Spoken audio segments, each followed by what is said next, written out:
Hello, good evening. Time now for business with me, Sandra Esinam Apeno. Minister for Aviation Kofi Adda is promising to tackle issues of space constraints faced by ground handling agencies and cargo shippers at the port.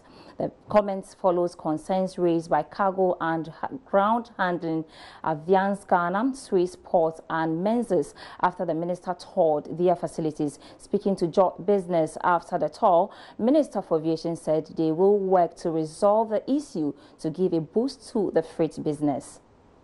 The aviation minister inspected facilities of the three main grounds and cargo handlers at the Kotoka International Airport. First was Aviance Ghana, whose import cargo warehouse is able to accommodate up to 2,200 pallets of cargo. Then to the state-of-the-art Swiss Port fully automated warehouse with about 2,000 pallet positions, then to the offices and warehouse of Menzies Ghana. Upon completion, a common issue that came up was the lack of adequate space at the various facilities. If there's any matter of concern from all the operators, it's the land matter. The Menzies people are complaining about office, which are indicated. They have no big warehouse. They were losing their clients on that, so we have to help them to grow quickly. The Aviance it's got some reasonable size space, but they need a lot more. I think they're also ready to expand and to grow. We will sit with them and see the specifics that they need to address, and then we'll see how we take them up to government and deal with this matter. All the Swiss ports, I think they are concerned about parking space. So all these are things that are matters that we can resolve. We can help them to resolve that. Airports company is there. I think they've been discussing with them and what we need to do. We need to sit around the table and go through the details in terms of what specific concepts the companies have and how they want to utilize the space. Ghana Airports Company have got their own plans in terms of how they want to optimize the space usage in the airport city. We want to engage them and know exactly what plans they put in place and how we should allocate this land to those who are most promising and who can add some more value to the system.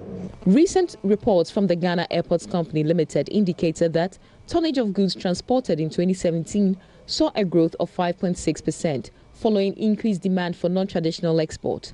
Speaking to Joy Business, the managing director for Aviance Ghana called on government to create a suitable environment to further support the growth of the sector. It's just to create an environment where Ghana's open for business. So if they create an area where Ghana's open for business, then more airlines will come. So, you know, the governments of Ghana have invested a huge amount of money in improving the infrastructure of the airports. The new terminal building is a $250 million project. This is now a first world airport where we have passenger boarding bridges for the first time ever. And I'm absolutely certain that aviation here will grow. Sheila Tamaklu for Joy Business. Energy Minister John Peter Amewu has given the assurance that government would be fair in determining which oil companies are granted exploration rights for the 6 oil blocks in the Western Basin. Addressing a World Petronites Roadshow in Cape Town, South Africa, he said government was ready to do business with any oil companies irrespective of their location. The Aqua has more from the launch of Ghana's first international oil licensing round, which was the climax of the Africa Oil Week. The Ghanaian delegation did not know what to expect, but before the bidding round could start, they were overwhelmed by the number of investors who swarmed the auditorium. But now let's look at why Ghana. Since we came here, there are a number of countries that are doing bidding round. So, but why wouldn't you come to Ghana? Why should you go there and not Ghana? And this is very important for us. That the first thing is that we have a proven petroleum system. We have 25 discoveries since Jubilee. Out of these, the significant thing to mention here is that out of these discoveries, there are a number of discoveries people made and discard. But out of these discoveries, we've been able to move about 2/3 of these into the appraisal development and even to the production phase. In his address, Energy Minister John Peter Amewu said the launch of the exploration rights was aimed towards making Ghana a leading producer of oil and gas. He however made clear the country would not renege on its local content policy. The companies that will win the tenders to exploit for oil and gas in Ghana will quickly begin to align themselves with some of our strategic goals in building the capacities of our country. I also liked to remind you that it is legally mandatory, and I repeat, it is legally mandatory to partner with indigenous Ghanaian companies to undertake petroleum activity in our country.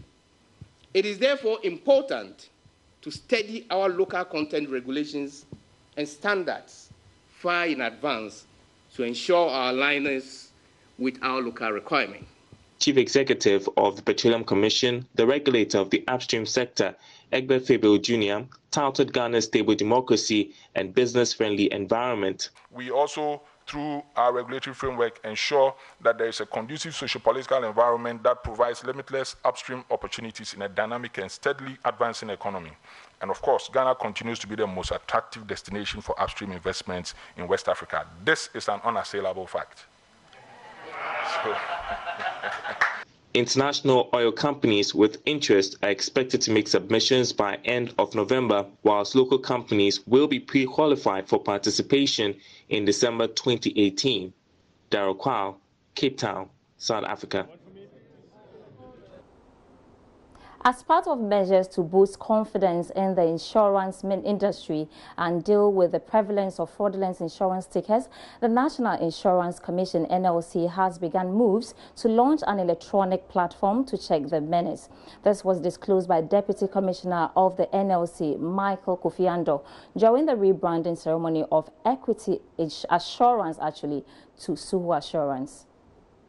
The service is expected to be the database for all motor insurance products in the country. Known as the Electronic Motor Insurance Database, the platform will assist the regulator to monitor and scan the various motor insurance policies in the country, as well as address the challenge of non-claim payment by insurance companies. Speaking at the official unveiling of Suhu Assurance, Deputy Commissioner of National Insurance Commission, Michael Andoh, said the platform will help authorities check the authenticity of motor insurance stickers. The NIC is also planning to build an electronic claims management system to help monitor and enforce compliance with the claims management guidelines. To further boost confidence and stem the tide of fraudulent motor insurance stickers, the NIC is planning to implement the Electronic Motor Insurance Database by early 2019. This will be an electronic platform to house all motor insurance policies.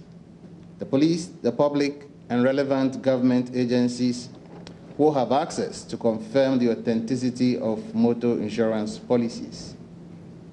This will make it easy for the police to ensure that all vehicles plying our roads are appropriately insured. It will also make it possible for passengers to verify whether commercial vehicles are properly insured before they board such vehicles. Chief Executive of Suhu Assurance, Adeyemi Adetuwo, has been explaining to Joy Business in an interview on the idea behind the rebranding. No brand, it's a global brand. Because of their presence in almost 14 African countries, they often that let's align with their identity and brand. To take us to the next level. So, as I said, they are already in 14 African countries. So we don't want to be a local player. That's why we decided to. That's all for Business with me, Sandra Esinam Apenu. Do enjoy your weekend.